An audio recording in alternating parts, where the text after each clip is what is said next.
সুপ্রিয় শিক্ষার্থীবৃন্দ, আসসালামু আলাইকুম। আমি মোহাম্মদ মফিজুর রহমান, সিনিয়র শিক্ষক, বিশালী মাধ্যমিক বিদ্যালয়, নড়াইল সদর, নড়াইল। আমি আজ দশম শ্রেণীর বাংলাদেশের বিশ্ব পর্যায়ের প্রথম অধ্যায় থেকে আলোচনা করব। আমাদের বিষয় আজ, আমরা জানি একটা দেশে গণতান্ত্রিক প্রক্রিয়া ভিতর দিয়ে ছাড়াও অগণতান্ত্রিক পন্থায় অনেক সময় অনেক ঘটনা ঘটে। তারই ধারাবাহিকতায় 1947 সালের দ্বিজাতি তথ্যের ভিত্তিতে আমাদের দেশ যখন বিভক্ত হয়ে যায় পাকিস্তান এবং ভারত দুটি রাষ্ট্রের, তারই ধারাবাহিকতায় আমাদের এই পাকিস্তান রাষ্ট্রটি আমাদের এই পূর্ব পাকিস্তানের উপর নানান অনাচার অবিচার নির্যাতন করতে থাকে। মানুষ এই পশ্চিম পাকিস্তানের শাসন শোষণ এবং অত্যাচারের থেকে মুক্তি পাওয়ার লক্ষ্যে এক অভ্যুত্থানের ডাক দেয়, যেটা পরবর্তীতে গণ অভ্যুত্থানের রূপ নেয়, যা 1969 সালে 1969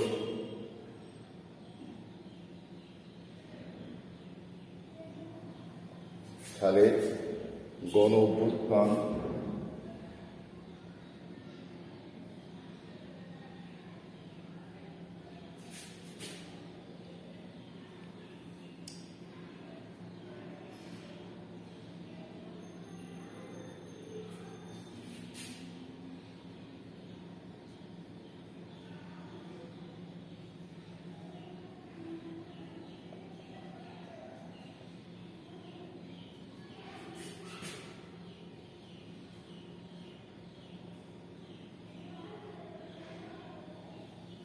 তাহলে তোমাদের আজ আলোচ্য বিষয় 1969 সালের গণ অভ্যুত্থান।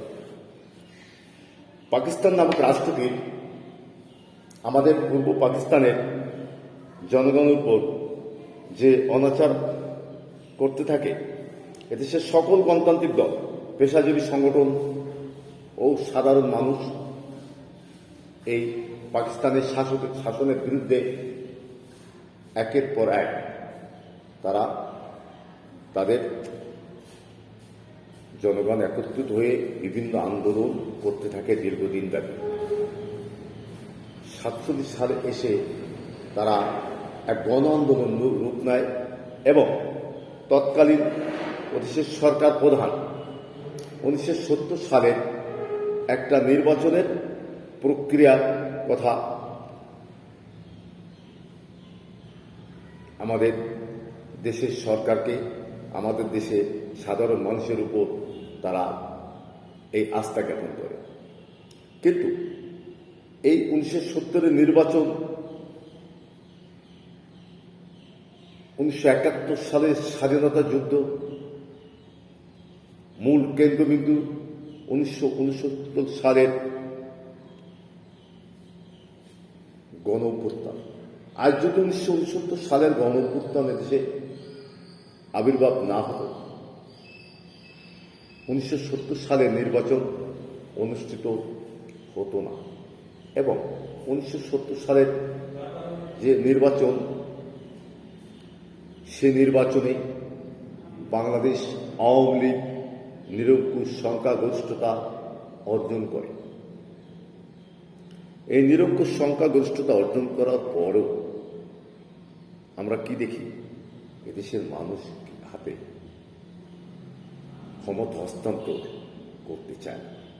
তা আমরা যদি আজকে এখান পর্যন্ত আলোচনা করি যে 1969 সালের গণ অভ্যুত্থান যদি না হতো, তাহলে 1970 সালে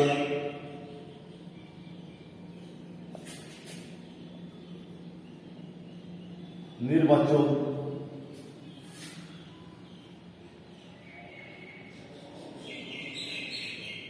হতো না। আর 70 সালের নির্বাচন যদি না হতো, তাহলে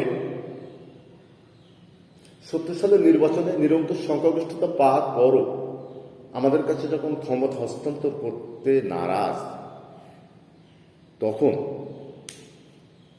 আমরা এদেশের মানুষ, অবহেলিত, নির্যাতিত, নিষ্পেষিত মানুষ সদা সর্বদা কিভাবে আমরা এই পাকিস্তান নামক রাষ্ট্রটির শাসন, শোষণ, অত্যাচার থেকে মুক্তি পেতে পারি। তাহলে আমাদের কাছে আজকে স্পষ্ট পরিষ্কার যে 47 সালের পর আমাদের দেশের উপর পাকিস্তান সরকার শোষণ, শাসন এবং অত্যাচার, নির্যাতন করতে থাকে।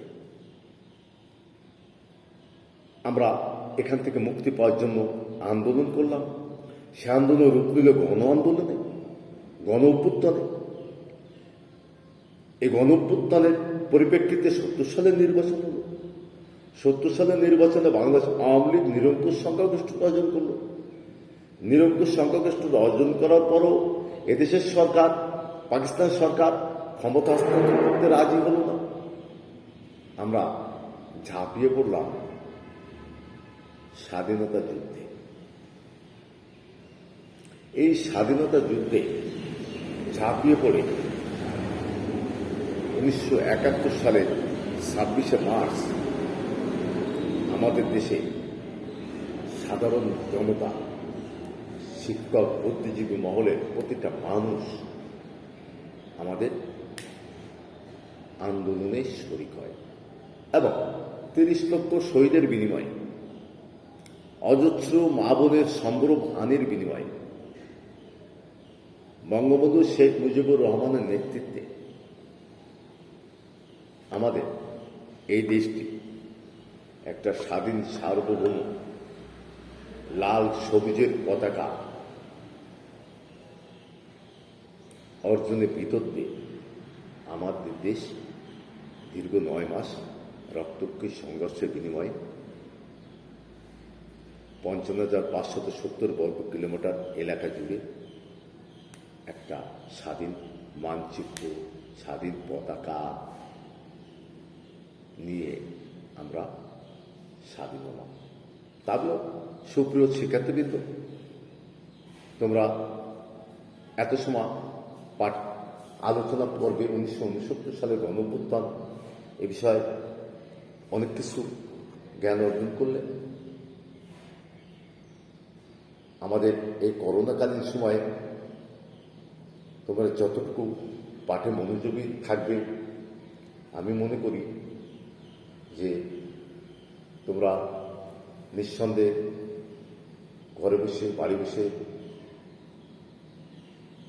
পড়াশোনার প্রতি মনোযোগী থাকবে এবং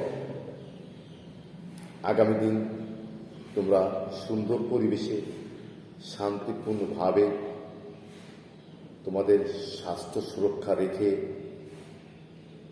বই পুস্তকের প্রতি মনোযোগী থাকবে, এই আশাবাদ ব্যক্ত করে আমি আজকের মতো এখানেই তোমাদের ক্লাসের সমাপ্তি ঘোষণা করছি।